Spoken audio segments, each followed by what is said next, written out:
Porque esta história, como eu digo, não se podia ter conhecido há 20 anos. Porque estas pessoas estavam dentro da Igreja. E dentro da Igreja, tudo o que à volta existe faz parte do mundo do demónio. E então a TVI será endemoniada nos cultos, nós seremos endemoniados, mas a verdade é que estas pessoas, estando lá dentro, não tinham o distanciamento para ver o que estavam a fazer. E a verdade é que elas guardaram documentos da altura, a verdade é que elas guardaram agendas pessoais que nos permitiram montar o puzzle desta investigação, e foram essas pessoas, com muita coragem, que vieram 20 anos depois a dizer: eu errei, eu fiz mal, porque me mandaram fazer isto. E esses pais em causa, nos casos que encontraste, não tiveram até hoje mais nenhum contacto com os filhos? Não sabem onde eles estão? Portanto, são famílias verdadeiramente separadas até hoje, durante 20 anos? Completamente. Houve mães que nós dissemos: os seus filhos estão com a família do Bispo Edir Macedo, e perguntavam: Bispo, eu já ouvi esse nome. Portanto, não faziam a menor ideia. Elas tinham a ideia que tinham deixado os filhos naquele lar, tinham a ideia que tinham-lhes dito que tinham sido adotados, mas uma coisa em que elas não tinham sido ouvidas, elas queriam fazer o contraditório, ninguém as deixava, porque aquelas crianças já tinham destino. Alexandre, nesta série de reportagens estreia hoje em 10 episódios, vai estrear... Os dados ao Ministério Público, que era necessário, e logo a Procuradoria-Geral da República resolveu abrir um inquérito. Pelo que sei, hoje existiram mais 2 inquéritos, um suscitado pela própria Segurança Social, que, tendo conhecimento dos factos e de alguns factos que lhe demos, também suscitou, pediu a abertura do inquérito, e hoje mesmo nós tínhamos pedido para ter acesso aos processos de adoção completos. Ou seja, nós temos parte desses processos, mas, como sabes, são secretos, e tivemos que invocar a necessidade de ir mais além, porque, sendo secretos, há uma informação ajusante, que é administrativa, que é os relatórios sociais, das técnicas, a Segurança Social, a Santa Casa Misericórdia, e isso poderia ser tornado público, porque o que se pretende proteger é a identidade dos pais biológicos e dos pais adotantes. Portanto, e essa informação nós considerávamos que, dados os factos, poderíamos ter acesso a ela, e também hoje soubemos pelo Tribunal que não só não vamos ter acesso a ela,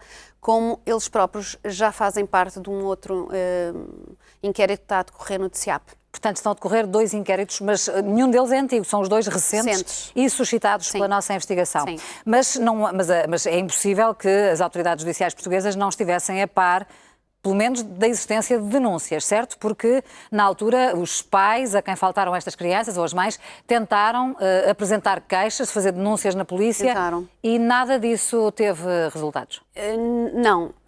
Tentaram. É facto que estas pessoas, por exemplo, as mães iam à polícia e eles não queriam aceitar a queixa.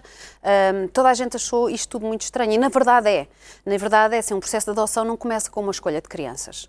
Um processo de adoção começa com uns candidatos à adoção, que depois passam ou não um conjunto de testes psicológicos, são aprovados, e depois a Segurança Social é que indica quem é a criança. E o que aqui estava em causa era um outro esquema, um esquema que passava por a escolha de crianças, inclusivamente por fotografias, como nós vamos provar esta noite, e isso implicava necessariamente a desvinculação das famílias biológicas, independentemente de elas estarem presentes ou não. Mas estas crianças viviam em lares da IURD, é isso? Esta criança vivia num lar da IURD, que fazia parte da obra social da IURD, que entre 94 e 2001 estava ilegal, e onde a própria Segurança Social colocou algumas destas crianças. Mas onde estas crianças eram entregues pelos próprios pais?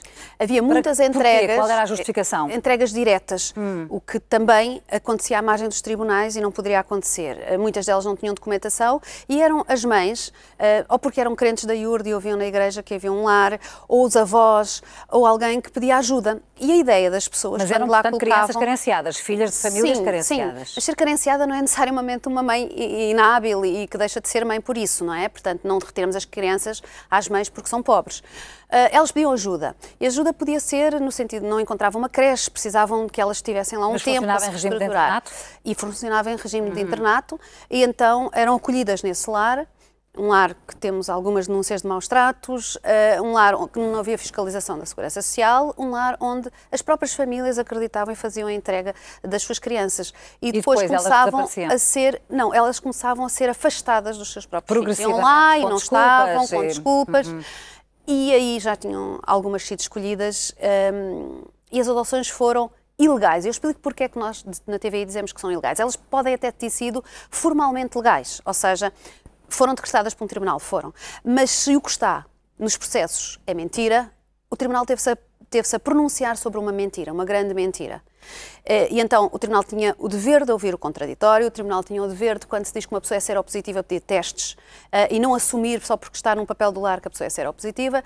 No mínimo então, devia ouvir no os mínimo pais, de ouvir. digo eu. Portanto, nós temos casos tão graves quanto isto. Uma mãe que é apontada como seropositiva, a TVI encontrou esta mãe nem é toxicodependente nem seropositiva, como está nos relatórios do lar, é até dadora de sangue. Portanto, como sabes, uma pessoa toxicodependente, seropositiva, não pode ser dadora de sangue. Portanto, isto também em relação aos seus próprios filhos. Portanto, há um conjunto, nomeadamente que os pais não iam lá, e os pais insistiam, dormiam à porta do lar, batiam, e isto é demasiado grave. Porque o que está por trás disto eram adoções que